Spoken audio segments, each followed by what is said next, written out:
सावन के किसी भी सोमवार के दिन शिव मंदिर से घर ले आएं, ये दो चीजें 7 पीढ़ियों से चली आ रही दरिद्रता भी हो जाएगी दूर। अतः कौन सी हैं वो दो चीजें जानने के लिए वीडियो को अंत तक ध्यान से अवश्य देखें। दोस्तों, सावन के किसी भी सोमवार के दिन शिव मंदिर से उठाकर ले आना, ये दो चीजें दरिद्रता होगी दूर, जीवन के हर कष्ट से मिलेगी मुक्ति, कर्ज से मिलेगी मुक्ति, नौकरी व्यापार संबंधी कोई भी समस्या हो, ये चीज़ें इन सभी समस्याओं को दूर करने में बहुत सक्षम होती हैं। ये मामूली सी चीज़ें आपको किसी भी शिव मंदिर से मिल जाएंगी।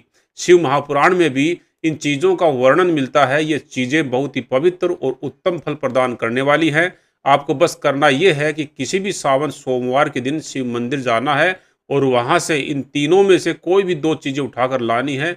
ज़्यादा कुछ सोचना नहीं है, बहुत ही आसान उपाय है, लेकिन इस उपाय का प्रभाव बहुत ही चमत्कारिक है। बड़े बड़े संकटों का नाश क्षण भर में हो जाता है। दोस्तों, सबसे पहली चीज़ है जल। आप किसी भी शिव मंदिर में चले जाएं और शिव जी के ऊपर चढ़ाया हुआ जो जल होता है उसे किसी छोटे से बर्तन में भर लें।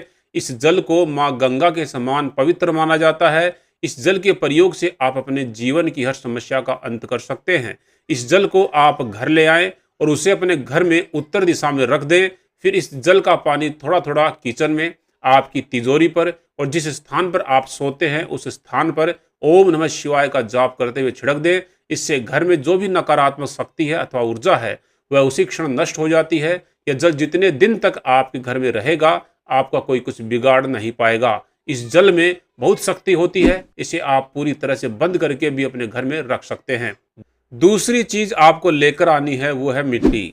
दोस्तों, शिव मंदिर के पास बेल वृक्ष हो अथवा पीपल का वृक्ष हो तो उसके जड़ के पास की थोड़ी सी मिट्टी उठाकर अपने घर ले आएं और उस मिट्टी में थोड़ा गाय का गोबर मिला लें और उससे फिर एक शिवलिंग का निर्माण करें। फिर उस शिवलिंग की पूजा करके श्रावण सोमवार का व्रत रख के शिव पुराण की कथा सुने और फिर उस शिवलिंग को किसी नदी में विसर्जित कर दें। दोस्तों, शिव पुराण में बताया गया है कि इस उपाय से बड़े बड़े कार्य सिद्ध होते हैं।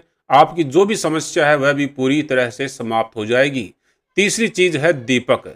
दोस्तों, एक दीपक ले और उसे किसी भी सोमवार के दिन संध्या के समय शिव मंदिर में जाकर तिल के तेल का प्रयोग करते हुए जलाएं और अगले सोमवार तक उसे वहीं पर रहने दें।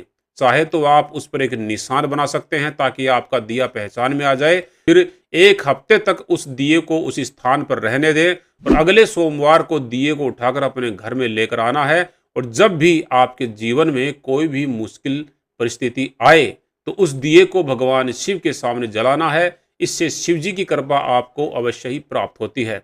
चौथी चीज है भस्म। जब भी आप शिव मंदिर में जाएं तो थोड़ा सा भस्म अपने साथ लेकर जरूर आएं। शिव जी के भस्म में बहुत अद्भुत शक्ति होती है। यह भस्म आपके जीवन में हर प्रकार के दुख और संकट को नष्ट कर देती है। आप इस भस्म का उपयोग घर में अनेक प्रकार से कर सकते हैं। सबसे पहले तो आप शिव मंदिर से भस्म लेकर आएं, उसे अपने घर के पूजा घर में रख दें और जब भी आप घर में पोछा लगाते हैं अथवा घर को साफ करते हैं तो पानी में थोड़ा भस्म डाल दें और घर को स्वच्छ कर दें। इससे आपके घर से संपूर्ण नकारात्मक ऊर्जा तुरंत नष्ट हो जाती है। घर से रोग बीमारी तथा नकारात्मकता का नाश हो जाता है। तो दोस्तों, इस प्रकार से आप इनमें से कोई भी दो उपाय श्रावण के महीने में जरूर करें, आपकी मनोकामना जरूर पूर्ण होगी। अगर आपको जानकारी पसंद आई हो तो वीडियो को लाइक और शेयर करना बिल्कुल ना भूलें। साथ ही कमेंट बॉक्स में हर हर महादेव भी अवश्य लिखें। धन्यवाद।